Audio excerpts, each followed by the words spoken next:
Bueno, hola a todos. Bien, bueno, vamos a hablar un poquito de temperatura en quirófano. Eh, es un tema de todos los días que por ahí está menospreciado, sobre todo cuando uno no toma en cuenta las complicaciones que puede tener el paciente tanto en el intraoperatorio como a posteriori. No quiero seguir sin presentarme. Bueno, mi nombre es Mariano Martínez, soy médico anestesiólogo, trabajo en el Hospital Pedro Elizalde, que es el ex Casa Cuna, en el Hospital Belgrano San Martín, en GEDIT, en Diagnóstico Tesla y de donde ustedes me conocen, Sanatorio Agote. Los temas que vamos a estar tocando van a ser... Es una charla un poco, digamos, simple en este sentido porque no me parece muy útil estar ahondando en conceptos y en definiciones y en números complejos que después no sirven a los fines prácticos para la gente que lo quiere aplicar. ¿Sí? Así que vamos a hablar un poquito de definiciones y conceptos, que no son muchos ni complejos. Vamos a hablar un poco de termodinámica, que es un poco la forma en la cual la física describe la transferencia de temperatura entre los cuerpos y de qué manera se realiza esto, para entender un poco más cómo suceden las cosas. De drogas, en el caso de lo que es quirófano, muchas cosas constituyen las drogas, no solamente los anestésicos o los antibióticos, sino también, por ejemplo, la glicina que nosotros infundimos para una cirugía dentro de la vejiga, por ejemplo, o la solución fisiológica que se usa para lavar un abdomen que está infectado, la sangre que nosotros pasamos por vía intravenosa, todo eso también constituye el grupo de drogas que se usan dentro de un quirófano y tienen que ver con cómo se regula la temperatura. Luego vamos a hablar un poco del monitoreo, en qué pacientes está indicado el monitoreo y cómo se debe realizar. Y un poco hablar de medidas generales para evitar justamente la complicación que queremos evitar, que es la hipotermia inadvertida. ¿Sí? Bien, la hipotermia, para hacer una gran división, es la temperatura corporal central por debajo de los 35 grados centígrados. ¿Sí? Esto en la escala Celsius. La hipotermia involuntaria durante la anestesia, sobre todo, es, pero por gran diferencia, la alteración térmica perioperatoria más frecuente. Si bien se escucha mucho más miedo a la hipertermia maligna sobre todo, la hipotermia es mucho más frecuente y genera mucho más trastornos porque es algo que sucede todos los días y nosotros no nos damos cuenta. ¿Sí? Para hablar un poco de termodinámica, no los quiero aburrir con estos conceptos, pero sí vamos a hablar de cosas grandes. ¿Sí? La termodinámica, como les dije, es una rama de la física que describe cómo se intercambia calor en el universo en general. ¿Mm? Hay tres formas que son las predominantes, que es la radiación, la convección, la conducción. ¿Sí? La radiación es la forma, digamos, que predomina a la hora de perder temperatura en el cuerpo, y si bien es el mecanismo más importante, no es el único. La convección, que viene en segundo lugar, es el intercambio de temperatura entre dos cuerpos hasta que llega a una temperatura que es, digamos, de equilibrio, una temperatura que es como la promedio entre los dos cuerpos. Y la conducción habla de la transferencia de calor entre dos cuerpos que están en contacto, y si bien es menospreciada en la literatura, vamos a ver que adquiere una importancia sustancial en determinadas cirugías.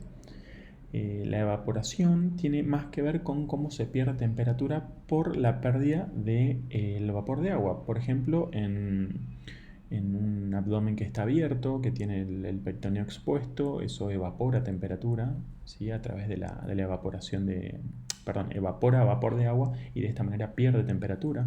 A través de la ventilación mecánica nosotros perdemos temperatura por la evaporación del agua desde los pulmones. Por eso es que los ventiladores mecánicos más nuevos lo que hacen es calentar el flujo que va a ingresar al cuerpo en la ventilación mecánica, porque si no, eh, nosotros usamos gases que están, o sea, el oxígeno y el aire comprimido los usamos en, perdón, justo me sonó el teléfono, los usamos en cilindros que están comprimidos. Y la ley de Boyle-Mariotte habla para todos los fluidos de que un fluido cuando se comprime se calienta y cuando se descomprime se enfría. Entonces,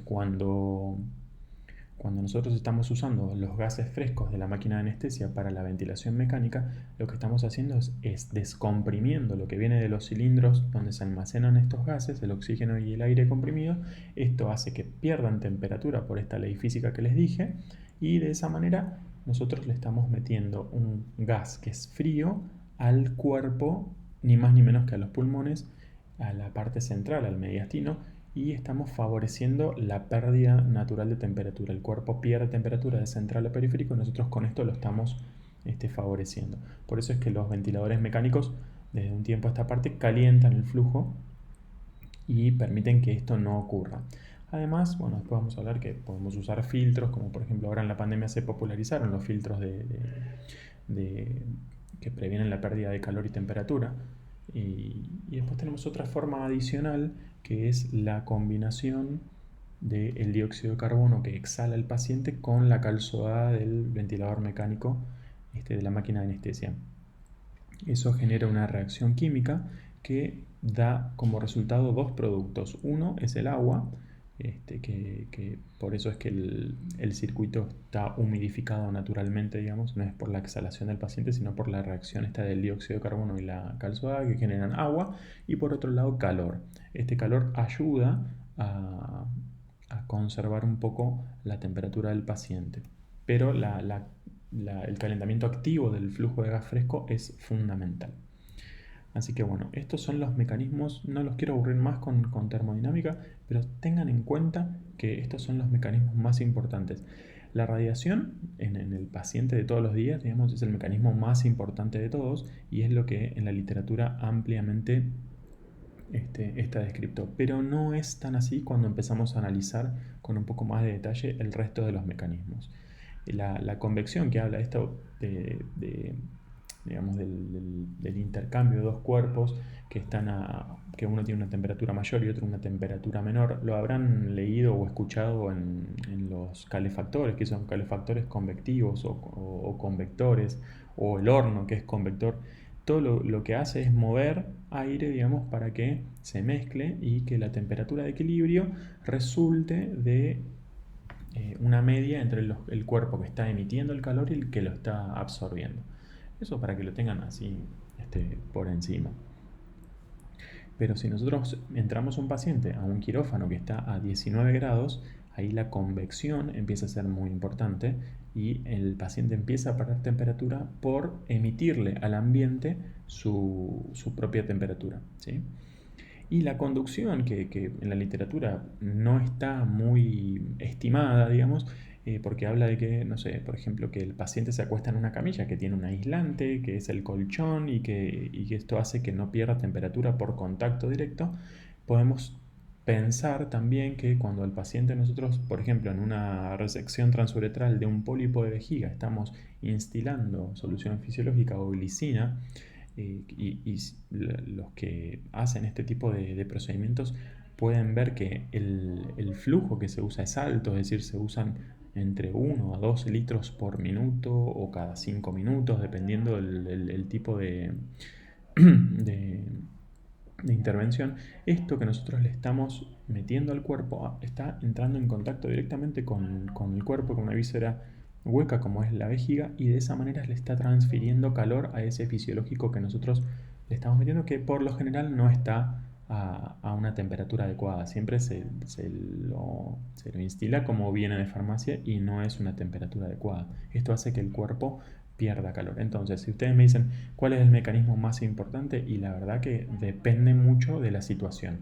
La radiación, por lo que dice la literatura, sí, en el paciente que todos los días, bueno, se somete a una intervención, a cualquier intervención y más. Pero después tengamos en cuenta la convección y tengamos en cuenta la conducción, porque son dos mecanismos que son muy importantes si se dan estas condiciones, por ejemplo, las que nombramos recién. Lo mismo es una transfusión sanguínea. La sangre viene helada prácticamente porque se acaba de descongelar y uno le está pasando un volumen alrededor de 220 mililitros de una sustancia viscosa como es la sangre, que se reconstituye, y se le estamos pasando fría a un paciente que, si se le estamos pasando, seguramente esté sangrando.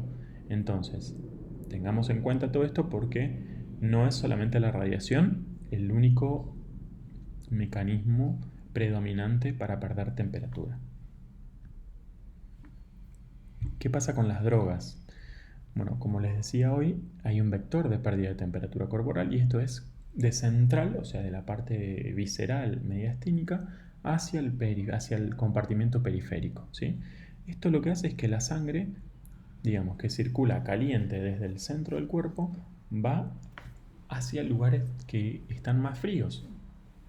Y esto es un ejemplo claro en las extremidades. ¿Sí? Después lo vamos a tener en cuenta a la hora de las medidas pasivas que podemos tomar para evitar que esto ocurra. Y si tenemos en cuenta que las drogas anestésicas por lo general son todas vasodilatadoras, lo que hacen es aumentar el flujo sanguíneo a nivel periférico y por ende aumentar esta superficie de contacto que hay entre la sangre que viene caliente, que va a ser el medio de transporte de temperatura en este caso, la sangre que viene caliente del compartimento central, aumenta mucho más la superficie de contacto con el compartimento periférico y esto hace que el cuerpo se enfríe más rápido. Casi todas las drogas anestésicas actúan de esta manera y en mayor o menor medida y dependiendo de la dosis favorecen esta pérdida de temperatura. Es lo único que vamos a hablar de drogas. No tiene ningún sentido que hablemos qué drogas contrarrestan los temblores o etcétera. No tiene ningún sentido, ¿sí? Bueno, ¿y en qué procedimientos deberíamos monitorear la temperatura? Porque entonces yo podría pensar que es súper importante y que debería colocarle un termómetro esofágico, ¿sí? O nasofaringeo o rectal a todos los pacientes.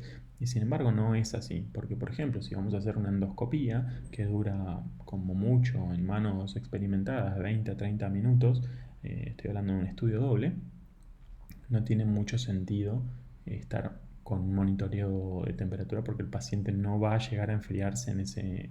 Así estuviese con una parada metabólica, no llega a enfriarse ni siquiera medio grado en ese tiempo, ¿sí? Entonces, el monitoreo está recomendado en procedimientos que van a enfriar al paciente. Por ejemplo, la RTU, yo por lo general lo tomo como parámetro porque es el único procedimiento donde realmente tengo que luchar, sacando el trasplante hepático que ya no lo hago más, el, ¿cómo es? El único procedimiento que a mí me desafía con la temperatura es las resecciones transuretrales de pólipos o de próstata, donde hay una instilación durante mucho tiempo de un líquido que no está a una temperatura adecuada y que por lo general se lleva a la temperatura del paciente. Entonces, esa es una indicación. Otra indicación es procedimientos que van a durar más de 30 a 45 minutos. Y la forma adecuada en la cual nosotros tenemos que monitorearlo es, a ver, la definición de monitoreo es simplemente estar alerta de cualquier cambio. Esto puede ser a través de algún instrumento, como puede ser un termómetro o un nasofaringeo, que por lo general los monitores de anestesia tienen una o dos sondas, o al menos tienen los canales para utilizar una o dos sondas de este tipo, que se puede utilizar a nivel rectal o nasofaringeo. También hay monitores que digamos, monitorean con sensores de superficie, que por ahí no es lo más fidedigno, porque a nosotros lo que nos importa es la temperatura central. A mí no me sirve mucho que el paciente esté más frío o más caliente a nivel periférico, porque no es una medida fidedigna. Y les doy dos casos. Si yo necesito, por ejemplo, mantener la presión de perfusión tisular usando un vasopresor, como puede ser la noradrenalina, lo que va a hacer la noradrenalina a nivel periférico es cerrar justamente los lechos vasculares y de esa manera el paciente se va a sentir más frío al tacto. Si nosotros colocamos un sensor de temperatura superficial en un paciente con noradrenalina circulando, lo más probable es que veamos una temperatura falsamente disminuida.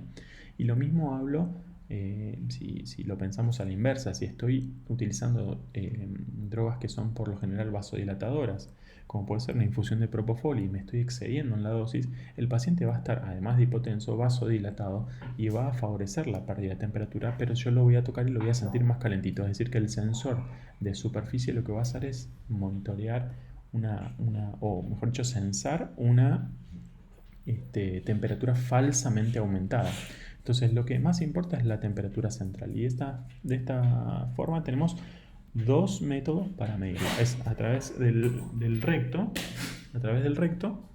con una sonda rectal, o bien poniendo la misma sonda que se pone enfundada a nivel nasofaringeo hasta el esófago. De esa manera tenemos una, una temperatura que es fidedigna y que nos permite tomar decisiones, ¿sí? Entonces eso es como lo más importante. Cuando hablamos de medidas generales, hay que tener en cuenta la temperatura del quirófano, los métodos pasivos y activos y la temperatura de los líquidos, como ya hablamos. La temperatura del quirófano es fundamental por los mecanismos que vimos al principio, ¿sí? Un paciente que entra y ya tiene frío, creo que esto lo hemos charlado alguna que otra vez, pero un paciente que entra a quirófano y entra con frío, ya lo estamos corriendo de atrás. Lo estamos corriendo de atrás.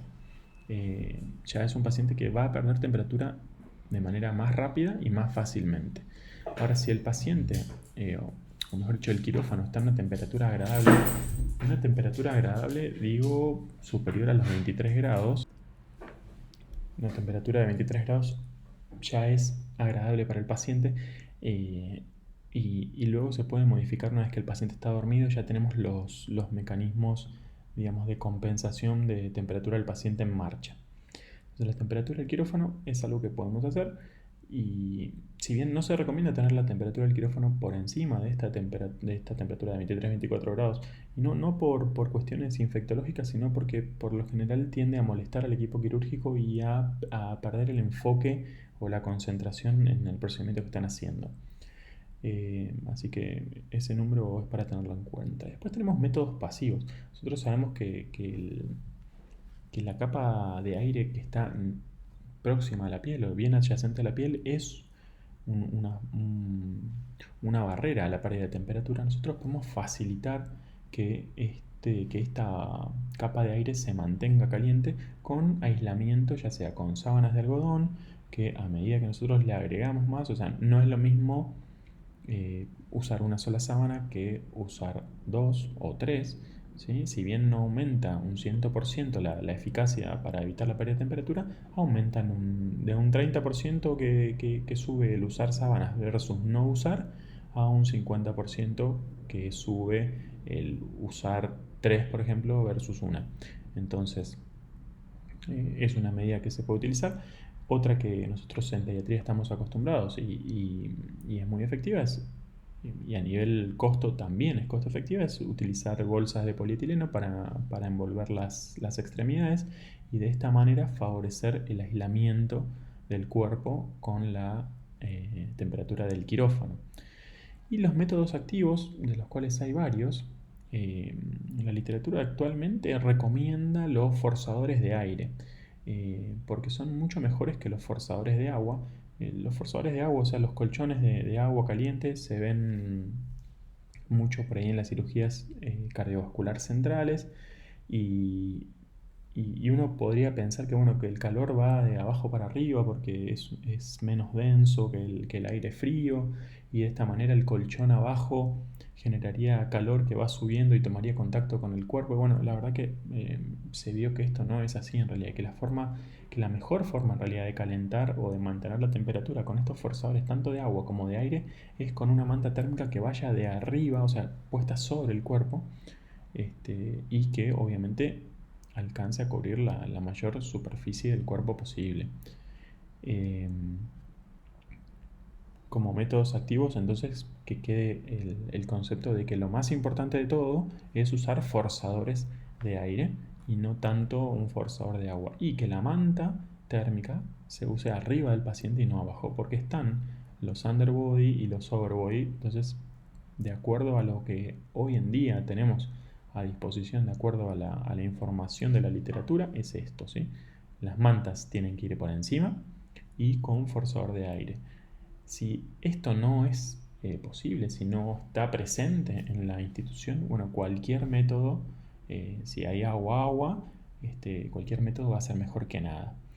Y tener en cuenta la temperatura de los líquidos que vamos a usar. Nosotros en pediatría lo tenemos bastante, digamos, incorporado, sobre todo cuando uno trabaja en hospitales pediátricos.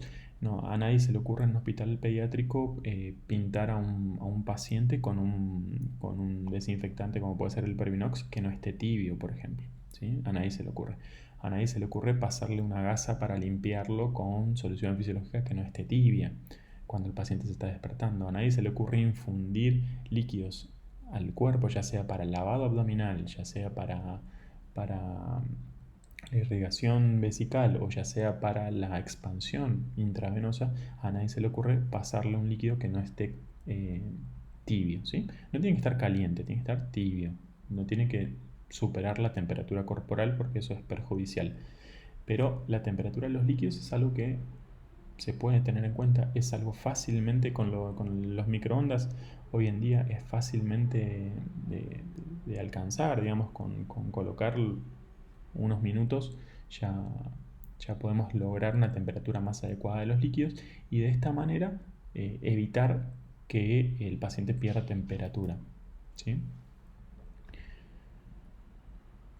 Esto quizás es lo más importante de todo y es, o sea, no es solamente que el paciente sale con temblor, que si bien es algo muy importante y ahora les voy a contar por qué, no es solamente una cuestión cosmética, de que se ve mal, de que el paciente salga con frío o que si nosotros les preguntamos a los pacientes, y este es un estudio que se hizo en Estados Unidos, cuál es la sensación, digamos, displacentera o qué es lo que no les ha gustado de su experiencia en quirófano, hablan siempre del frío y la gran mayoría de los casos habla más del frío que del dolor. Y eso habla muy mal de nosotros, de todos los profesionales que estamos actuando en el mismo paciente, en el mismo lugar, al mismo tiempo. Así que, pero bueno, más allá de la parte cosmética, tenemos que tener en cuenta cuatro cosas que, que se me ocurrió a mí tomar en consideración.